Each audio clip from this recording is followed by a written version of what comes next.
Buenos días, amigos y amigas oyentes de la primerísima, la emisora de la gente. Estamos de nuevo con ustedes hoy sábado 19 de junio en una edición más de nuestro programa Entre Todos y Todas, porque entre todos y todas pudimos hacer realidad el triunfo del pueblo sobre la dictadura somocista, y entre todos y todas vamos a derrotar el neoliberalismo. Este sábado 19 de junio de 1999 es un día muy especial, trascendental para el Frente Sandinista. Hoy se va a realizar una reunión más de la Asamblea Sandinista Nacional, en donde se discutirá el tema del diálogo con el gobierno, un tema sumamente difícil, polémico, y yo diría que de los resultados de esta asamblea va a depender en mucho el futuro del Frente Sandinista en los próximos años. Este sábado 19 de junio tenemos que recordar que solo nos queda un mes para que comience el acto de celebración del 20 aniversario de la Revolución Popular Sandinista. En esta semana se conmemoró, hubiera querido que se conmemorara, realmente no se ha conmemorado, un aniversario más, el 20 aniversario de la masacre de Bataola. Yo quiero decir con toda sinceridad que esta masacre, en donde murieron 180 jóvenes, mujeres, hombres, casi niños, algunos de ellos, o mejor dicho, muchos de ellos, casi unos niños de 14, 15 años, y realmente después del 90, esta gesta de estos 180 muchachos que cayeron masacrados por las tanquetas y una ametralladora 50 que fue colocada desde los edificios de la Mercedes-Benz, nunca se ha celebrado con la dignidad y con el nivel que se debería de celebrar. Y este año, el 20 aniversario, creo que ha sido uno de los peores. El 15 de junio de 1979 murieron estos 180 jóvenes, y sus cadáveres fueron después recogidos con palas mecánicas, montados en camiones del Distrito Nacional de Somoza y enterrados en distintos lugares de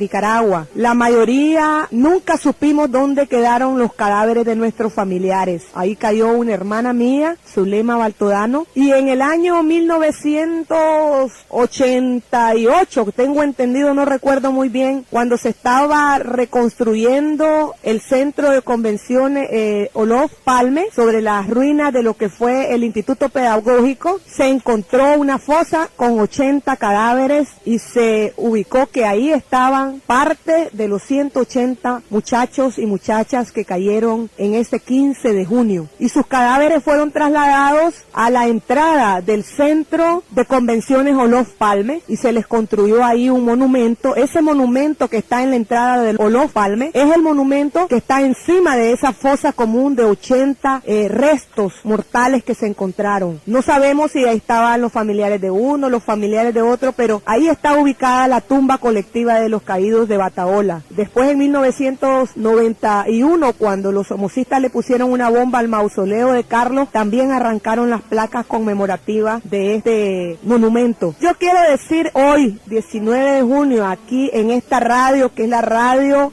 que ha rescatado más el recuerdo imperecedero de todos los que dieron su sangre y su vida por la liberación de este país, que hoy a las 3 de la tarde se va a realizar un sencillísimo, modestísimo acto que no se corresponde con la naturaleza, la dimensión del martirologio de estos 180 jóvenes que cayeron ahí, casi improvisado, porque las estructuras no se preocuparon por organizar este acto. El año pasado estuvo mejor, pero no fue con un comité que organizamos los familiares, y desgraciadamente este año no nos volvimos a concentrar. Esperamos que las estructuras le dieran el valor que tiene esta celebración, y yo hoy me comprometo, primero, que ya tenemos los fondos para la construcción del parquecito ahí en Bataola, en el lugar donde cayeron. Vamos a iniciar inmediatamente después de las celebraciones de este 20 aniversario. que se realizará hoy ahí en el lugar donde cayeron, frente a la cementera y a la Nicalit, pero me comprometo,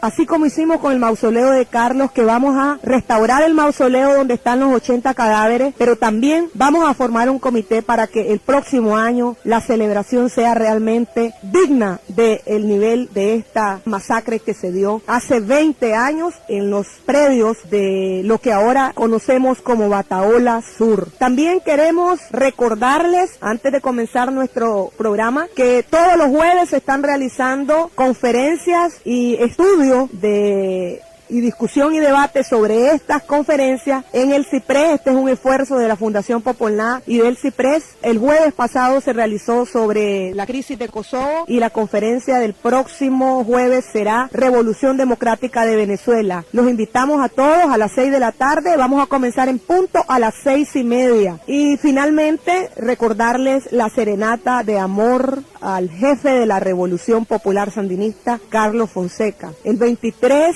de junio cumpliría 73 años el jefe de la revolución, Carlos Fonseca Amador, y por tanto vamos a hacerle una serenata el 22 para encender la llama del mausoleo a las 12 de la noche. Van a estar distintos grupos musicales que la mayoría de ellos han ofrecido gratuitamente su arte y esperamos que todos ustedes puedan estar ahí cantándole a Carlos y esperando que llegue el 73 aniversario de su nacimiento, que coincide con el Día del Padre. Amigos y amigas oyentes de nuestro programa Entre Todos, esta mañana tenemos a dos compañeros, comandantes guerrilleros, ex miembros del Ejército Popular Sandinista y luego Ejército de Nicaragua, Ejército Popular de Nicaragua. Estamos esta mañana con el exteniente coronel retirado Elías Noguera, comandante guerrillero, conocido en la guerrilla en el Frente Norte con el seudónimo de René, luchado en los últimos años al lado de la tendencia tercerista y fue artífice, parte fundamental del Frente Norte. Participó en las tomas de Estelí y después en la toma de Huaco, su ciudad y pueblo natal. Y estamos también en esta mañana con un gran amigo nuestro, el general retirado Julio Ramos Argüello, quien también fue condecorado o reconocido, creo que en agosto de 1900, no sé si fue en agosto o en noviembre de 1979, en la primera camada de comandantes guerrilleros. Bueno, los tres que estamos aquí fuimos reconocidos en la primera camada, digo porque hubieron dos camadas, ¿verdad? La del 19 de julio de 1980, en el primer aniversario, se amplió el número de comandantes guerrilleros y ya se nos entregó oficialmente los adoquines que durante mucho tiempo portábamos en las camisas de nuestros uniformes verde olivo. Y el ex general Julio Ramos Argüello se integró desde muy joven a la lucha guerrillera. Yo diría que dentro de los ascensos en grado en el ejército y en los más altos grados ha sido siempre uno de los más jóvenes, incluso creo que como general también ha sido el general más joven que tuvimos en el proceso de ascensos del Ejército de Nicaragua, del Ejército Popular de Nicaragua. Y también Julio, procedente de una familia acomodada, diríamos, en Nicaragua, y con estudios universitarios, se incorporó a la guerrilla y estuvo en el Frente Norte. Vamos a conversar con ellos para que nos den más datos. No voy a darlos yo como hice la semana pasada, sino que vamos a entrar con ellos para que nos cuenten su participación, pero también para que nos traduzcan con sus palabras el análisis de la situación que se vivía hace 20 años en nuestro país. Buenos días, Elías, buenos días, Julio. Antes de comenzar quisiéramos preguntarles ¿qué sienten ustedes? Vamos a ir directo al grano. ¿Qué sienten ustedes o qué recuerdos les trae a ustedes este periodo? Estamos en el mes en donde todo el país estaba incendiado de costado a costado y ustedes fueron protagonistas directas, sobre todo en el norte de Nicaragua. Elías, ¿en qué lugar realmente te tocó combatir o estar en estas fechas hace 20 años? y qué sentís al recordar esas fechas? Bueno, para esta altura, hace 20 años, pues estamos concretamente, como decía, en el norte del país, ¿verdad? Y ¿En qué lugar exactamente te tocó estar en estas fechas? ¿Te recordás? estamos ahorita ya en el mes de junio. Sí. Entonces, estamos, digamos, ya en los preparativos, ya, digamos, ahí para desatar ya la toma de Estelí, Sí. ¿verdad? En junio. Entonces, las fuerzas, digamos, guerrilleras las estamos consolidando, las fortaleciendo aún más en medio del combate, pues, porque ya había sucedido lo de Condega, había sucedido la toma también de la Trinidad. Ya estaba liberado Condega. Sí, sí. Y también la toma de la Trinidad. Sí. Ahí parece que hay una cuestión o tal vez un desfase ahí en el sentido de que se habla de que Condega fue el primer municipio, digamos, que fue liberado, pues. Sí. Pero realmente, pues, en honor a la historia, el primer municipio que se libera fue la Trinidad, donde había una fuerza ahí del Frente Norte, ¿verdad? Donde estaban Tenor Rosales y Pedrito el Hondureño, que tomaron la Trinidad, ¿verdad? ¿Sabes por qué debe ser? Porque los condegueños siguen siendo hegemónicamente sandinistas y como la Trinidad no lo es, entonces no han reivindicado tal vez que ellos fueron los primeros. Es probable por eso, Sí. ¿verdad? Que tenga un matiz de carácter político, pues. Sí. Pero realmente, digamos, la ciudad que se toma ahí, que se libera, pues, el norte ahí es la Trinidad. Entonces, nosotros ya estamos, digamos, combatiendo ya para el mes de junio a estas alturas en Estelí, porque nosotros hemos penetrado Estelí el 9 de junio, ¿verdad? Las primeras columnas guerrilleras, pues, ¿verdad? Y después se fueron incorporando otras columnas más. Ya estaba, pues, incendiado ya prácticamente Estelí. Y otras fuerzas, otras columnas guerrilleras que también se disponían para avanzar, digamos, también para Matagalpa también ya para el 4, creo, de junio, ¿verdad? Yo recuerdo. También Matagalpa ya había incursionado a la fuerza guerrillera. Ya estaba ya Álvaro Voltano adentro, ¿verdad? Con una columna guerrillera, estaba Samuelito con otra columna guerrillera y otras fuerzas también que habían incorporado, pues, ahí a la toma de Matagalpa. Te voy a decir algo. Uno de los aspectos que yo creo que es importante resaltar, que cuando se da la insurrección es el resultado de un largo proceso, ¿verdad? Correcto. Que vos lo viviste. Vos integraste al Frente Sandinista en el 71, decís que estuviste en la primera célula. Sí. ¿Quién organizó esa célula ahí en Boaco? Mira, de Boaco poco se ha hablado. Sí. La realidad, entonces, en 70-71 le correspondió a Alfonso García Celedón, que es un boaqueño. Alfonso era el presidente del SAUCA, él estudiaba en la UC, y él, digamos, hizo un trabajo muy fino, organizativo. Entonces, él, como era originario de Huaco, a él le correspondió, por orientación de la Dirección Nacional, hacer un trabajo en la ciudad de Huaco, en esos años, junto con Roberto Sánchez. Y te reclutó a vos. Entonces, nosotros estábamos trabajando en el movimiento estudiantil y en los barrios. En secundaria estabas En vos. secundaria, correcto. Estaba como en tercer año, ¿no? De secundaria. Y como, digamos, Boaco es una ciudad muy pequeña, en ese entonces, acordate, estamos en el 71, mucho más pequeña, pues, ¿verdad? Y llevamos a cabo todo un trabajo organizativo, sobre todo en el sector estudiantil, en los barrios, con las enfermeras también y con los maestros. Y a partir de ahí, pues, se conformó una célula del Frente Sandinista, que la dirigía Alfonso García, pues. Y a los seminarios la impartía Roberto Sánchez, pues. Ahí estaban unos obreros, unos estudiantes que participaron y eran integrantes de esa célula. Vamos a preguntarle al general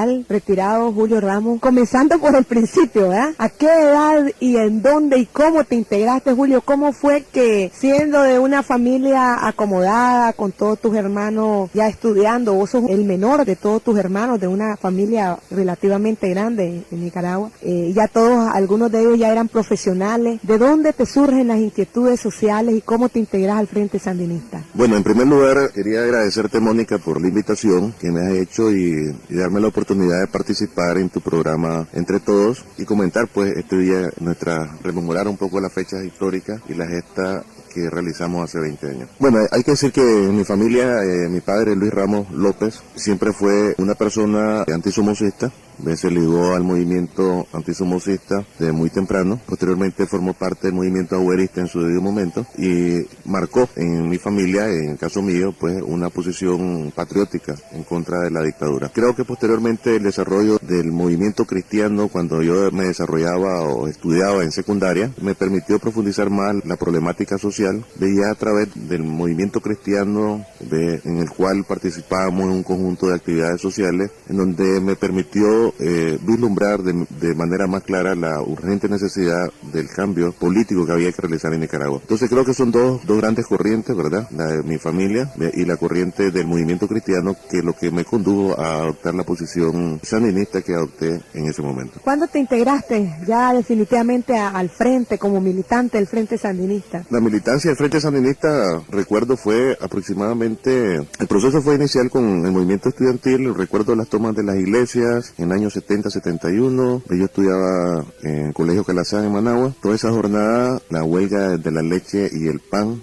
que se desarrolló en la avenida Rupel, también en el año 71, y yo posteriormente me bachillero en el año 72, un mes antes del terremoto, ¿verdad? Y me traslado a la ciudad de León a estudiar medicina, ¿no? Estudiando medicina ya en contacto con el Gordo Pin, Pérez Casar, con vos, con otras compañeras, Marta Crancho, participábamos del movimiento cristiano de León, y posteriormente yo me integro aproximadamente en el año 70, en el año inicio de 74, finales de 73, ya de manera formal con el Frente Sandinista a través de Pérez Casar. Ese más o menos, estamos hablando que yo contaba con 18 años de edad, estaba recién bachillerado, y a partir de ahí inicia mi participación de forma activa en el Frente Sandinista de Liberación Nacional. Ahora yo quiero que ustedes me hablen del norte, ¿verdad? Es más, creo que los estilianos van a retransmitir este programa, están muy interesados en que ustedes cuenten, porque ambos, desde su incorporación ya a lo que es propiamente la actividad clandestina, estuvieron preferentemente en el norte.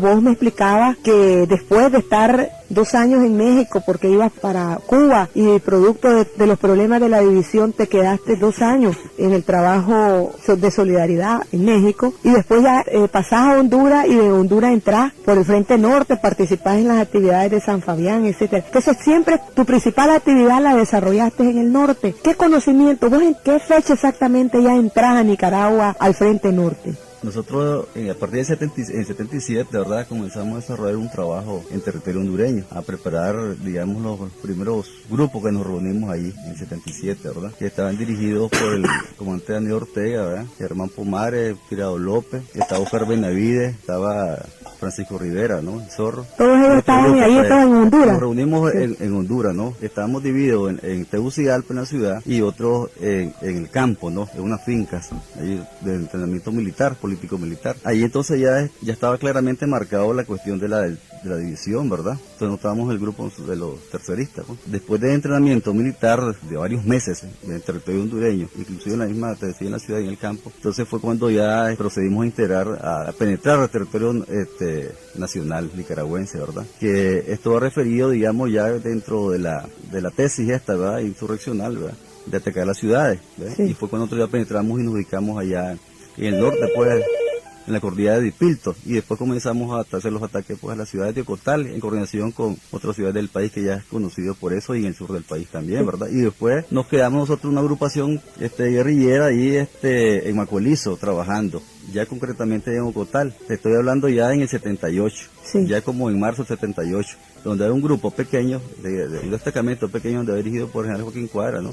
Facundo Picado y otros compañeros, que nos ubicamos ahí en Macuelizo, pues, en función también de preparar siempre la toma de Ocotal e incidir también sobre Estelí. Vamos a ir cruzando las dos intervenciones, porque en el caso tuyo, Elías, tengo entendido que ustedes primero hacen la emboscada de San Fabián, ¿verdad? Y que después entran a Ocotal. Estuve hablando de eso con Marta Adriana Peralta, que es la actual alcaldesa, y que era una de las bases de apoyo muy importantes en ese periodo. Y ya en el 77 han ocurrido, creo que lo de San Fabián coincide con el asalto, el intento de la toma del cuartel de Masaya, el 13 de octubre en San Carlos, y otros ataques a cuarteles que se dan como un primer envión, digamos, insurreccional del 77. ¿Qué estabas haciendo, Julio, en ese entonces? Porque, según yo recuerdo, en el caso de la GPP, nosotros organizamos 2 unidades, la Bonifacio Montoya y la General Pedro Altamirano, y vos llegás a una de esas unidades. Quisiera que me hablaras de eso, pero vamos a darle prioridad a una llamada que nos están haciendo en este momento. Una compañera. Adelante, compañera. Mi nombre es Dominga Rivera y en la guerrilla era Arlen. Pues yo estuve en la columna con el compañero Julio Ramos.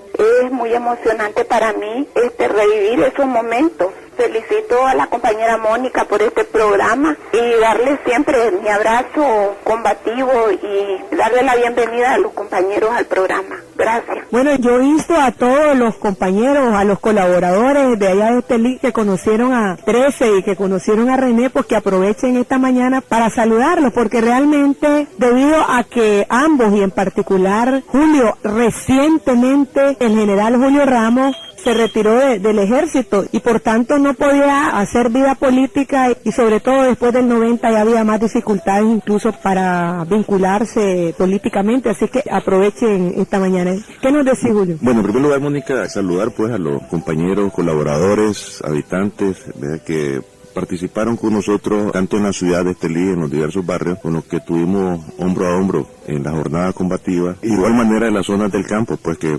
participaron, donde me desarrollé durante bastante tiempo, el Despoblado, Tres Esquinas, Santa Cruz, un conjunto de La Laguna, un conjunto de comarcas, en donde también campesinos de la zona participaron de forma combativa con nosotros. Para todo ello, un saludo a los estelianos que históricamente han demostrado su combatividad, de su esfuerzo, su desarrollo por salir adelante en las causas históricas. Para 1977, y tal vez quisiera un poco rememorar que, tal como lo decías vos, el esfuerzo insurreccional de Estelí y su gran capacidad combativa y heroica que demostró surge por la activación de los grupos insurreccionales, en este caso tanto la fuerza de la EPP y la fuerza comandada por Francisco Rivera, en la cual Elías participaba, pero también surge a partir de una acumulación que se venía realizando desde muchos años antes. Vos recordarás, entiendo que vos estuviste por allá, efectivamente había un trabajo clandestino en la zona urbana de Estelí, que tenía años de haberse realizado. En 1977, cuando yo me integro a la zona norte, si mal no recuerdo, está compañero Felipe Escobar al frente de las actividades de la ciudad de Estelí, y había un esfuerzo reciente de aproximadamente 2 o 3 años, básicamente desmantelada por la Guardia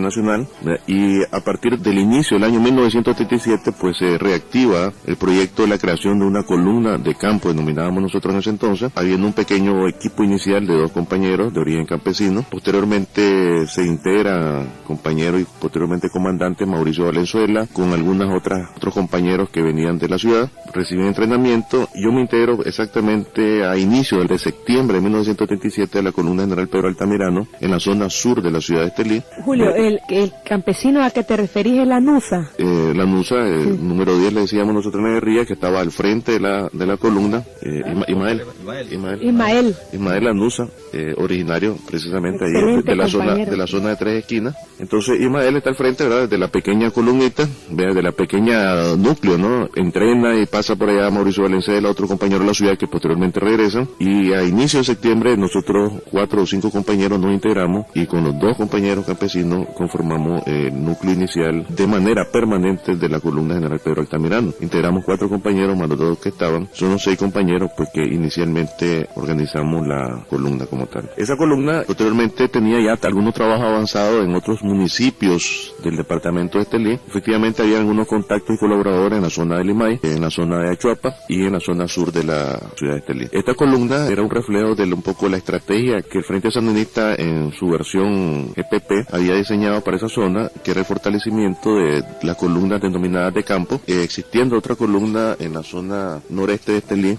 ya buscando Jinotega, en la zona de en la zona de Condega, para el este, en la zona de Condega y Alí, ¿verdad? Esa columna también la integraba, la comandaba en aquel entonces Cristian Pichardo, o Isauro como era su nombre de guerra, y también venía realizando trabajo de consolidación. Ahí era la Bonifacio Montoya, esa no era... No, más al este todavía, ya buscando la zona de Quilalí y el cerro Quilambé, ya se encontraba la Bonifacio Montoya. Ahí donde estaba Omar. Estaba Omar Cabeza al frente. Entonces el concepto era crear columnas de campo, la más cercana a la ciudad iba a ser la general Pedro Altamirano, pues básicamente a la orilla de Estelí, a 5 o 6 kilómetros teníamos los campamentos. Continuaba después con la columna que presidía el comandante Isauro, que abarcaba básicamente desde Condega hasta la Zompopera aproximadamente, en la zona de Zompopera, Fantasma, y posteriormente la columna Bonifacio Montoya, que partía aproximadamente de la zona de Quilalí, pues hasta la zona, cruzaba la zona de Quilambé hasta pegar al centro de montaña. Entonces era un poco la estrategia, ¿no? Fue en función de la montaña, pero ya en la columna de campo ya se le daba no solamente su papel de envío, sino que bajo la conducción del comandante Bayard Duarce, se le empieza también a dar su papel a jugar en el desarrollo de la lucha de la ciudad. Originalmente plantear un concepto de columna en función de la montaña, pero el mismo desarrollo pues va reubicando el concepto de columna de campo como una columna necesaria para el desarrollo de la lucha dentro de las ciudades. Como efectivamente la demostraron la validez y lo necesario de aproximar el concepto de columna no solamente en función de la montaña, sino en función de sí misma y en función de la ciudad. Ese es más o menos lo que hay que decir, que solamente remarcar pues y insistir pues que precisamente el alzamiento insurreccional de la ciudad de Estelín sea precisamente un esfuerzo histórico de varios compañeros héroes, mártires, ¿entendés?, que enfrentaron su vida desde la década de los 60. La ciudad de Estelí y el departamento de Estelí ha sido una cuna histórica del movimiento sandinista, tanto de su versión original en los inicios del siglo, pues como en la versión del Frente Sandinista, pues a partir de los años 60, y que siempre se ha destacado por dar pues a excelentes compañeros pues de gran visión, de gran capacidad. Tal ha sido el caso de los estelianos, pues que a lo largo de los años se han desarrollado. Sabes, yo quiero recordar, y me voy a meter, ¿verdad? Yo llego a Ocotal en 1975 y ya estaba la escuela del Copetudo, donde cayeron varios compañeros y comenzó una de las represiones más grandes que se dan después de la toma de la casa de Chema Castillo, porque después de la toma de la casa de Chema Castillo comenzó una represión porque fue la ruptura del silencio, y entonces ahí había crecido tanto el trabajo en Ocotal que se perdieron un poco las normas de seguridad y comenzó una represión. Comenzó en el Sauce y no paró hasta, cayeron Ocotal, después sobre Somoto. Ahí es donde reclutan a Marvin Corrales Irías, el traidor Marvin, que después entrega a José Benito Escobar. Es decir, lo capturan y ahí lo reclutan. Yo paso de Ocotal a Condega en el 75, a finales del 75, y yo entro a Estelí, me acuerdo, el 7 de diciembre de 1975, y a reconstruir y a empezar un trabajo que en aquel entonces contaba con unos 6 o 7 compañeros. Me recuerdo uno de ellos también, Aldo Briones, un retirado, y las familias fundamentales ahí, la familia de Felipe y la Mary Barreda, la América, la Lolita, la Lola Róliga, la Rosario Altamirano, y con esa gente se comienza un trabajo. Y yo después voy a contar una anécdota del 77 con Felipe Barreda, pero vamos a darle el aire a una llamada por teléfono. Adelante, compañero. Buenos días, compañera. Mi nombre es Carlos Alfaro y de todo corazón me gozo de oírlos a ustedes contando estas anécdotas que traen muchos recuerdos. A usted y al compañero que está con usted, mi saludo. Y decirles de que es muy lindo oírlos hablar a ustedes, pero los que lloramos de alegría que el 19 de julio cuando entraron ustedes, qué felicidad. También los que lloramos cuando perdimos las elecciones y sabíamos que esto que había sido algo, un inicio para América Latina, se nos había caído. Y también hoy lloramos de ver estas componendas que se están haciendo. Yo me digo, compañera, ¿cómo se sienten ustedes? ¿Qué me pueden decir? Tal vez los voy a sacar del tema que ustedes están efectuando ahorita, pero me gustaría que ustedes hicieran un comentario de este compañero que aún con todas las cosas que están pasando, sigo siendo y seguiré siendo un simpatizante del Frente Sandinista. Muchas gracias. Bueno, gracias, don Carlos Alfaro. Vamos a referirnos a su preocupación, y yo solo voy a terminar de contar de que desde el 75 al 77 fue todo trabajo organizativo, trabajo de barrio, por la forma de comités de agua potable, comités de desarrollo barrial, comités cristianos, por ejemplo, los Barredas con su Biblia, a demostrar de que Jesucristo quería que el pueblo se alzara, el pueblo luchara contra la opresión. Y yo recuerdo que en 1977, yo caigo en junio del 77 presa, por fin lográbamos que los pobladores se decidieran a una acción política. Los estelianos eran los que decían, no, nosotros nada de movilizaciones, de marcha, de cosas. Aquí tráiganos los fusiles y cuando ya estemos listos. Aquí no les gustaba la cosa organizativa porque decían que ya ellos habían experimentado eso y habían sido masacrados en 1900 no me recuerdo el nombre de un compañero, creo que fue Julio Oscar Romero, que había caído precisamente en una marcha con el aniversario de la muerte de Leonel Rugama. Y en el 77 no querían participar en la toma de las iglesias porque decía, ¿qué es eso estarnos tomando iglesias? Aquí es, vámonos a la arma. Y tuvo que entrar Felipe Escobar, lo disfrazamos y fue él el que llevó adelante la toma de la catedral en aquella jornada que se llamó Si Tomás muere, porque era la jornada para que cesara el aislamiento de Marcio y de Tomás Eso es en junio de 1977. Y una vez que ya ellos estaban adentro, se toman con otros compañeros legales, él era clandestino, se desataron unas manifestaciones nunca vistas en Estelí, desde esa en la que habían asesinado a unos manifestantes. Y a partir de ese momento se desata ya la movilización abierta de los estilianos, se rompe esa lógica de solo la acción militar, y esa es base fundamental para que después se dé esa masividad que realmente en ningún otro lugar se dio, la masividad de los estilianos en las insurrecciones, y casi en algunas de ellas incluso fuera de planificación. ¿Cuándo ubican ustedes que fue la primera insurrección y en qué situación estaban ustedes? ¿Dónde estabas vos cuando la primera insurrección de Estelí? Tengo que decir algo, Mónica. Después que ustedes expresaron correctamente de que los efectos de la actividad insurreccional en Estelí, ya del 77, del 78, es decir, la insurrección fue producto, digamos, de todo un trabajo organizativo, histórico, del Frente Sandinista, desde hace muchos años. Pero yo considero que, sin embargo, ya para septiembre de 78, ya las condiciones subjetivas y objetivas ya están dadas para el brote insurreccional, porque la gente, como bien lo decía, ya no quería, digamos, decirte, organicémonos para que tomemos una iglesia, organicémonos para presionar, digamos, al comandante de la guardia que tenía preso a un dirigente estudiantil o un dirigente obrero, sino que la gente te decía, como bien lo dijiste, deme las armas. O sea, hay condiciones subjetivas y objetivas en Estelí para el brote insurreccional, porque ya, digamos, ya no hay un espacio. Esa es la particularidad de Estelí, ¿no? En el norte, y hay un espacio político, ¿no? Que la gente se pueda manifestar, además que la guardia le había respondido con fuego y plomo. Sí. Hay una represión indiscriminada en el campo, en la ciudad. Allí han matado que el niño Valenzuela, acordate. Sí, sí. También donde se desató toda una movilización de furia del pueblo, donde incluso asaltaron algunos supermercados, se tomaban las calles, fueron al comando también a increpar a la guardia, presionaban a la iglesia también para tomar una posición más firme. Sí. Entonces ya hay una condición de efervescencia de la población. Es como ya, digamos, esto del cúmulo de un trabajo organizativo, donde dice, bueno, aquí qué otra alternativa nos queda, sí, sino que la lucha armada. Y además eso fue también en parte motivado también por toda la actividad que se había dado anteriormente en las acciones que se habían desarrollado en Nueva Segovia, ¿no? Del sí, Frente Norte, donde también se habían desarrollado en todo el transcurso del 77, ¿verdad? Toda una serie de actividades, sí, también militares. Y ya también había ocurrido la insurrección de Monimbó, que había sido en febrero. Exactamente, sí, había sido en febrero. O sea, ya había una imagen de qué es lo que había que hacer. Y también la gente iba perdiendo poco a poco, digamos, el miedo. La misma gente se venía preparando en términos, digamos, militares, la gente. Entonces la gente salía más a las calles. Tal vez, Elías, habría que decir que, me parece que no ha mencionado que, en el caso también de Estelí, además de que era el Plan Nacional de la Insurrección de la tendencia tercerista, yo me imagino que vos estabas ya en Estelí, vos estuviste en la primera insurrección. Claro, por supuesto. Entonces, yo viajé de Cotal a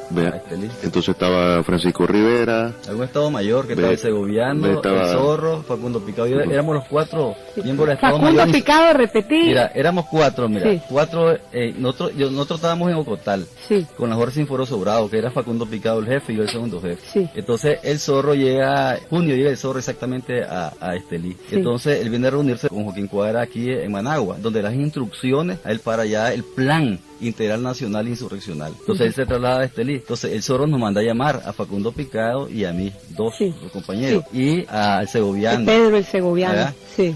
Segoviano. Somos cuatro que conformamos un pequeñito Estado Mayor insurreccional en Estelí y comenzamos a trabajar desde cero. El Zorro, recuerdo que solo se vino con el pasaje. Le digo, ¿cuántos te mando de plata, Joaquín Cuadra? Dice, solo me dio 10 pesos, me dice, para el pasaje.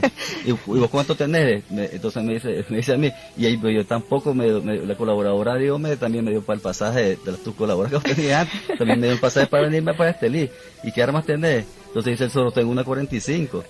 Y ustedes que tienen una Browning. Entonces, entre los cuatro teníamos una 45 y una Browning. El Estado Mayor, fíjate bien. Entonces le digo al Zorro, entonces hagamos algo y busquemos reales, le digo yo. Entonces, como yo tenía un trabajo ya en un Cotal, ¿verdad?, que había hecho con Facundo Picado hace muchos meses, entonces le digo, ni modo, le digo, hagámosle un préstamo, pues le digo, al Banco Nacional de Desarrollo. Correcto. Entonces me fui con Facundo Picado, ¿verdad?, otros compañeros, y asaltamos el Banco Nacional de Desarrollo, ¿verdad? Sí. Y ahí te voy a contar, vea, una anécdota que lo saltamos incluso con banano, pues, entre otras cosas, pues. Contala, porque se puso ahí recuperamos, fíjate, 70.000 gordos. 70.000 gordos, entonces... Que eran en aquel entonces como unos $10.000. No tocabas un peso, vos sabés. Entonces eso sagrados. Entonces nos venimos para Managua, ¿verdad? Yo entré a dar cuenta, pues, a Cuencuadra. Y tenemos 70.000 ¿En qué te veniste desde allá? Los venimos ¿Con un colaborador? No, los venimos en bus. Fíjate cómo con los 70.000 gordos. Sí, fíjate cómo es la vida. Entonces quedamos de reunirnos en Managua, ¿verdad? Con Joaquín, el frente interno. Y resulta de que yo vengo con Facundo, porque Facundo es de la montaña, había bajado, ¿verdad? ¿No te acordás del nombre de él? Facundo Picada. Ese era su nombre, sí. Yo vengo con Facundo, yo guiándolo también a él, pues, porque no somos ni Estelí ni Managua. Entonces viene, y ahí de repente en la Trinidad vuelvo a ir para atrás, y yo vengo en el bus, ¿verdad? Sí. Con Facundo, vuelvo hacia atrás, y el último asiento veo que viene el zorro con otro. Y dice, todo el Estado Mayor venía en ese mismo microbús hacia Managua, ¿verdad? Sí. Entonces entregamos a Joaquín los 70.000 gordos. Dice Joaquín, me está comprando una salvada. ¿Sabes cuánto tenía? Me dice, ¿cuánto? Me dice, tenía 300 pesos, dice. 300 gordos aquí en Managua. Entonces, de esa manera, pues nosotros, digamos, desarrollamos así el trabajo. Lo que tal vez hay que recalcar del grupo tercerista, ¿no? Que efectivamente cuando usted llega en el mes de junio, nosotros empezamos a reforzar desde el campo el trabajo de la ciudad de Estelí. Sí. Entonces, efectivamente, habíamos trasladado ya a Antenor Rosales, estaban en la columna nuestra, habíamos trasladado a reforzar el trabajo en la ciudad y habíamos bajado también a Felipe Sáenz a reforzar el trabajo. Antenor porque estaba enfermo y posteriormente la decisión fue dejarlo para reforzar el trabajo que Felipe estaba haciendo en la ciudad. Y cuando llega el grupo de ustedes, Elías, yo me recuerdo que a mí me lo reportan, incluso algunas veces utilizamos la misma casa de seguridad, yo me recuerdo... Que la gente no le gustaba la división, apoyaba a todos, sí. Sí. Me acuerdo incluso una noche, ¿entendés? Que estando ahí, ¿entendés? Yo miré el zorro para traer una rejilla de la otra casa, pues. Porque a mí me dice, mano, ahí unos cheles raros, ¿verdad? Que dicen que son sandinistas. Espérate, sí, esto es otra tendencia, ¿verdad? Y yo asomándome ahí en la madrugada, ¿entendés? Y ahí conocí a Rubén por una rejilla. Pero efectivamente, lo que quiero referir, ¿entendés? Que el grupo insurreccional, pues tercerista, le da un impulso, ¿verdad? A través de la táctica insurreccional al movimiento armado, ¿verdad? Y efectivamente en Estelí logra asentar, con el trabajo organizativo, más algunos contactos del mismo Francisco Rivera, originario de Estelí, José el Carmen Arao, el segoviano, originario del sur de Estelí, le restablecen una serie de contactos y facilitan, pues, lograr montar la insurrección en septiembre de 1978. Hay que recordar que previamente hay un hecho importante que sucedió a finales de agosto de 1978, como fue la insurrección de Matagalpa, insurrección espontánea. Sí. Y como vos sabrás, Mónica, comenzó una manifestación, se hicieron una barricada, y al final de cuentas, esa insurrección, si mal no recuerdo, ha sido entre el 24 o 26 de agosto. Recordá, Julio, que es que había pasado el asalto del Palacio, y había una efervescencia y había un movimiento estudiantil de secundaria fuertísimo en Matagalpa que monta esas manifestaciones, y creo que hay un muerto, y ahí la gente se insurrecciona de manera espontánea. También que fue un detonante muy importante en Estelí, el asesinato de José Benito Escobar. Así es. El 15 de julio. Sí, no, de junio creo que fue. No. 15 de julio, correcto. No, el 15 de julio, sí. 15 de julio, sí. Sí, así es. Eso fue una manifestación increíble que se dieron ahí en Estelí. Mire, queremos recordarle a nuestros amigos oyentes de nuestro programa, entre todos, que estamos esta mañana conversando con el general retirado Julio Ramos Argüello, conocido durante toda la lucha contra la dictadura como 13, combatiente fundamentalmente de la zona norte, y con el comandante guerrillero, ambos son comandantes guerrilleros, y el comandante guerrillero Elías Noguera, conocido en las filas con el seudónimo de René, que combatió con Germán Pomares y en la tendencia tercerista. Aquí nos acaba de llamar un oyente y nos dice que no puede dejar pendiente la anécdota del banano. ¿Qué es eso? ¿Qué pasó, mira, Elías, con el banano? ¿Qué sucede? Mira, que como lo encontramos con el zorro, como te decía yo, en Estelí, ¿verdad? Entonces nos reunimos y estamos sin reales, entonces decidimos... Entonces con Facundo dice, bueno, que ¿quién va al asalto? ¿Va vos o yo, el del Banco Nacional de Desarrollo en Agotal? Entonces yo me apunté y nos fuimos con 3 compañeros, ¿no? Y una compañera. Entonces... ¿No te acordás del nombre de la compañera? Siempre se nos olvidan los nombres de las mujeres. ¿No te acordás? No, sí, claro. Ya. Entonces ahí iban, digamos, Oscar Prudencio Serrano, la compañera de la María, pues. Iba también un muchacho hondureño y yo. Pero a última hora Facundo observa algo, entonces me dice, fíjate, yo que veo a los compañeros compañeros un poco nerviosos. Sí, lo que sucede es que estos compañeros se acaban de preparar militarmente, le digo, hace apenas un mes yo lo había preparado. Entonces, dice, ve hombre, definitivamente te voy a acompañar, ¿verdad? Y lo vamos los dos jefes, fíjate, del destacamento militar Sin Foroso Bravo. Los dos jefes, que habíamos poco guerrilleros en ese entonces, eran en Ocotal. Estoy hablando ya del 78, ¿no? Así es, en los principios del 78 todavía no era masivo, es después que se hace masivo. Correcto, sí. Entonces, cuando entramos al banco de desarrollo, tenemos un plan, por supuesto, previo, ¿no? ¿Verdad? Teníamos un colaborador, un hermano de Carlos Fonseca, que vivía detrás del Banco Nacional de Desarrollo, donde nos tenía preparado, ¿verdad?, alguna escapatoria, si era posible, ¿no? Pero sucede que cuando nosotros vamos a entrar al banco, viene un guardia sobre la calle, ¿verdad? Y nosotros dijimos, nos detectaron, pues, estos guardias, pues. O se filtró la información del asalto al banco. Sí. Entonces, con Facundo teníamos contraseña, ¿no? Entonces le hice la señal a él de que no penetramos en ese momento, ¿verdad? Sí. Entonces, no penetramos, ¿verdad? Frente al banco está un mercadito en Cotal, tal vez vos recordás, está allá frente al banco, ¿verdad? Sí. Entonces, uno de los compañeros pide un banano, ¿verdad? En el mercadito. En el mercadito, que es el hondureño muchacho, ¿verdad? Entonces, el banano no lo pela, él, si lo está comiendo con todo y cáscara, los nervios, un chaval como 15 años. Entonces, yo no fumo, ¿verdad? Sí. Y como veo a todo el mundo nervioso, ¿verdad?, yo no fumo, y entonces compro un chelín de cigarro. Entonces, cuando comer chelín de cigarro, entonces también compro los fósforos, entonces agarro también los fósforos. Entonces, estoy encendiendo el cigarro, pero al revés, el cigarro lo estoy encendiendo. Estoy también nervioso, pues, ¿verdad? Y no me encendí el cigarro para disimular. La cosa es que penetramos, pues, al banco. Yo dirigí esa acción, porque yo tenía toda la información, yo me había preparado con mi grupo. Facundo fue que se integró posteriormente y no conocía exactamente bien los planes, entonces dirigí la OLI porque ya estamos montados en la operación, pues. Entonces resulta de que allí uno de los compañeros, ¿verdad?, en vez de sacar la pistola, ¿verdad?, entonces sacó un banano, ¿verdad?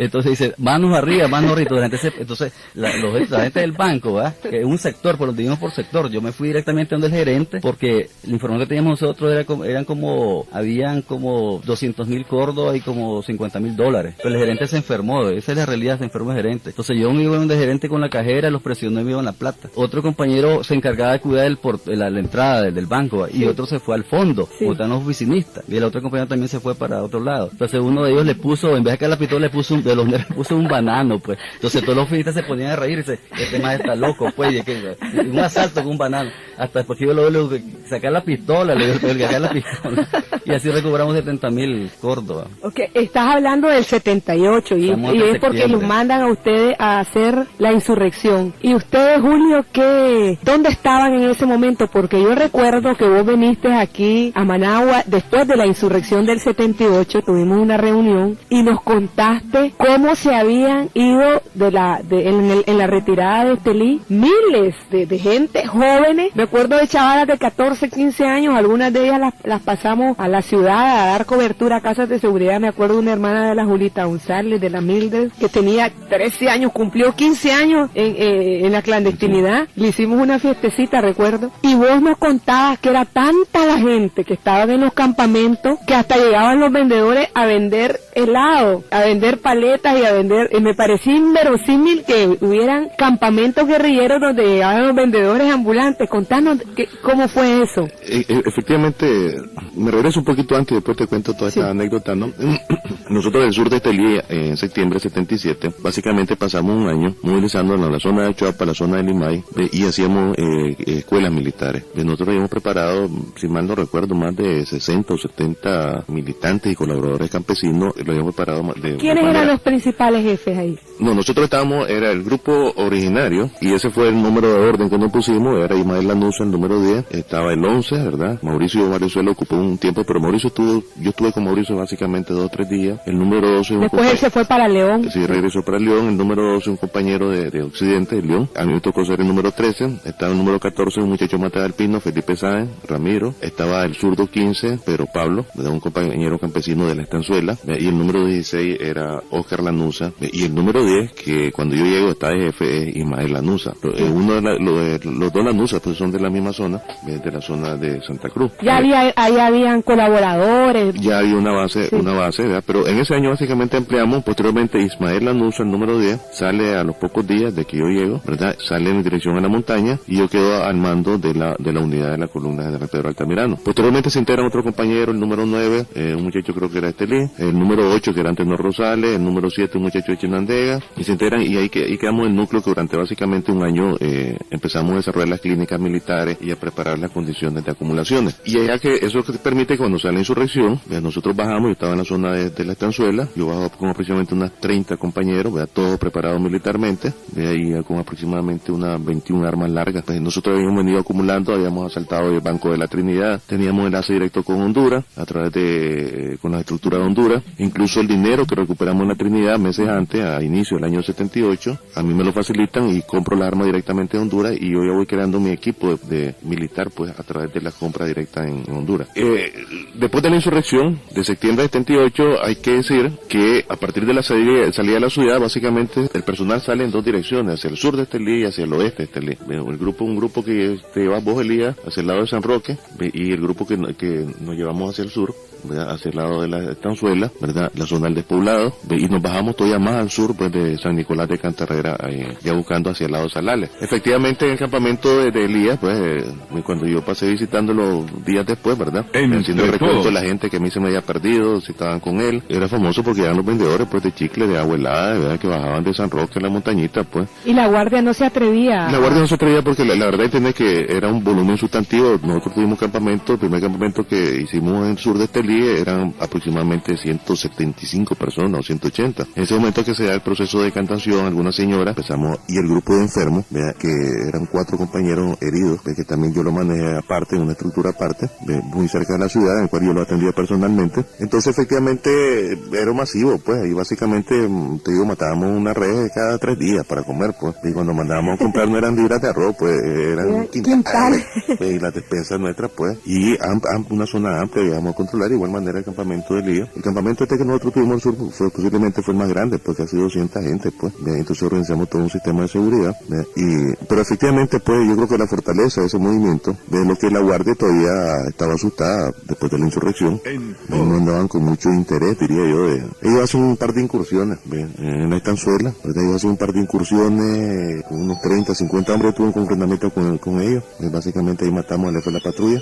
Entonces ellos se resentían, pues, a meterse, patrullaban los caminos, en los camiones. Posteriormente entraron no menos de 4 veces, pues, en la zona del despoblado de Estelí, 3 esquinas. Una vez estando con Rubén, cuando nos dio el primer cargamento de armas, que estábamos ahí, pues estaba ahí, con los helicópteros. ¿Y ustedes estaban en campamentos diferentes? Nosotros estamos en campamentos distintos, lo que pasa es que nos poníamos de acuerdo para ciertas cuestiones, nos reuníamos, platicábamos, ¿verdad? Ahí Rubén me dice, hombre, apóyame, dame cobertura, que voy a recibir un cargamento de armas, entonces yo bajé como con 50 hombres. Ahí se fue dando la unidad en la práctica, en la acción. Sí, se dio primero en el combate, ¿no? Sí, en la insurrección, en la insurrección, se da ahí la principal unidad. Después, cuando nos retiramos, en intercambio de los campamentos, pues entonces habían compañeros que eran GPP, por decirlo, que estaban en la columna de Elías, pues, y había gente que eran terceristas, pues, simpatizantes, y estaban en la columna con nosotros, pero bueno, como estábamos en la misma misión, entonces básicamente nos prestábamos las armas. Yo me acuerdo en la segunda insurrección de abril, de que pasa Freeman Torres,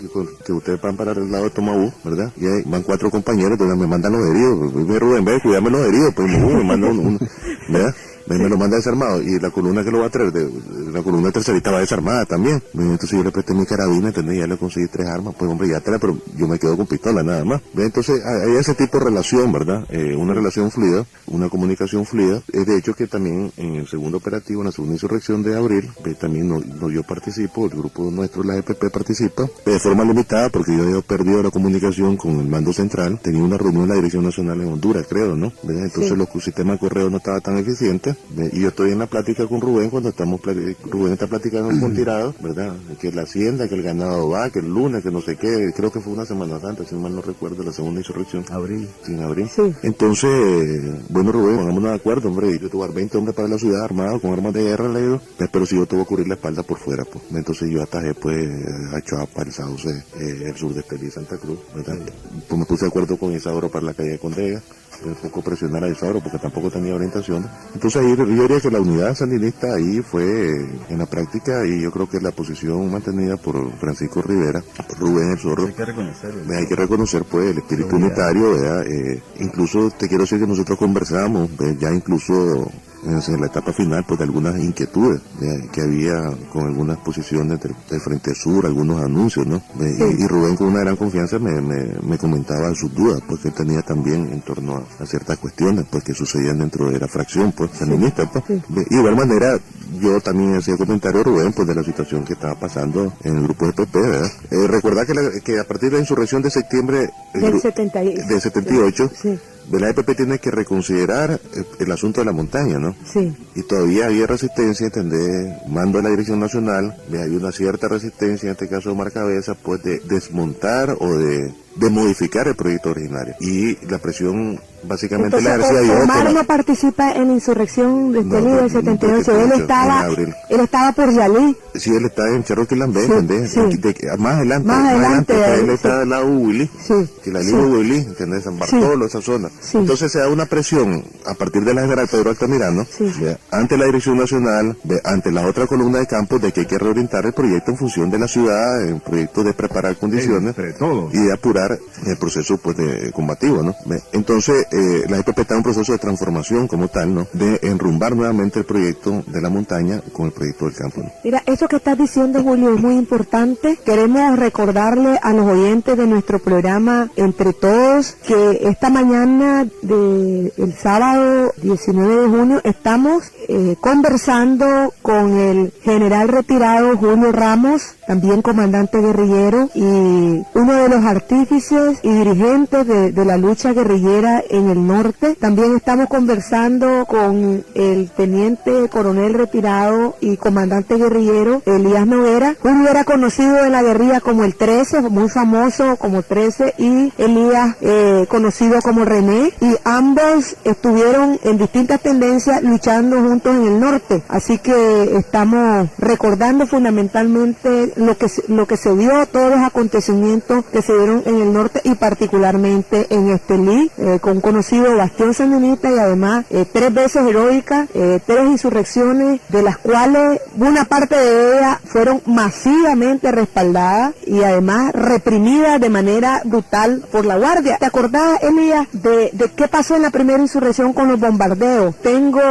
Aquí dice un jalapeño que la compañera del asalto se llamaba Violeta Jiménez. Correcto, Violeta Jiménez se llamaba. Una compañera muy y todavía sigue involucrada. Yo me acuerdo de la Violeta, que era del grupo que andaba con un sacerdote allá en Alapa, que hacía un gran trabajo, a partir de los movimientos. Con Provincia Serrana, que era su esposa, una compañera muy valiosísima, con una larga trayectoria y participó pues en las insurrecciones aquí en el norte, una gran compañera. Mira, yo quería, me decías, Mónica. Sí, yo te decía que si recordás cómo fue la represión que dio la Guardia, que creo que fue uno de los hechos más condenables a nivel mundial, el bombardeo indiscriminado que hizo sobre la población civil. Y en segundo lugar, el asesinato, me acuerdo, del doctor Dávila Bolaños, conmovió, y la incorporación masiva tiene mucho que ver también con el grado de conciencia de ese pueblo, pero también con la masividad de las insurrecciones. Sí, mira, yo quería más o menos sintetizar en cuanto a la insurrección de septiembre. Los dividimos en 4 grupos guerrilleros, ¿verdad? Un grupo que se ubicó en carretera norte, que iba dirigido por Facundo Picado, que es de Estado Mayor, te decía, ¿verdad? Sí. ¿Verdad? De frente norte. Entonces, para contener a la Guardia que viniese de Ocotal, de Madrid, de Condega, y otro en el sur por Santa Cruz, donde estaba Julio Ramos, que estaba el segoviano, ¿verdad? Sí. Que era también para caerle a esos pueblos, ¿verdad? Insurrección a esos pueblos, caerle a Trinidad, también que sirve de contención de la Guardia que viniese de Matagalpo, de Managua. Y el Zorro y yo, con 5 hombres del Zorro, atacó la parte frontal del comando de Estelí. Y yo con 4 hombres de la retaguardia. En total éramos 25 hombres. Fíjate. 25 hombres que nos tomamos. Con armas orgánicas. Hombres armas, ¿verdad? De combatientes, ¿verdad? De 25 hombres. Y otros grupos que habían, por supuesto, de jóvenes, de chavalos que se habían entrenado, pues, mujeres, etcétera, estaban en la ciudad, en el casco urbano, ¿no? Ahí donde caigo yo, que te digo que ya las condiciones subjetivas y objetivas de esta ley estaban dadas. y como ya estaba claramente la gente de la represión que había desarrollado el régimen, como ya lo señalabas anteriormente, de las masacres, etcétera, entonces no había otra manera que protegerse de la guardia. Entonces la forma de protegerse de la guardia era atacando a la guardia. Incorporándose claro, activamente. No había otra manera, pues, ¿verdad? Entonces ahí no podía haber división, digamos, desde la base, pues, ¿verdad? Sino más que la lucha. Y te vuelvo a repetir, insisto, de que las otras vías, los otros espacios políticos en Estelí ya se habían agotado. Hablando de Estelí como un fenómeno muy particular, cómo participa ese pueblo, ¿verdad?, en las 3 insurrecciones. No había manera, pues. Defenderse de la guardia era atacarla. No había otra manera y todo el mundo se incorpora. Entonces sucedió eso.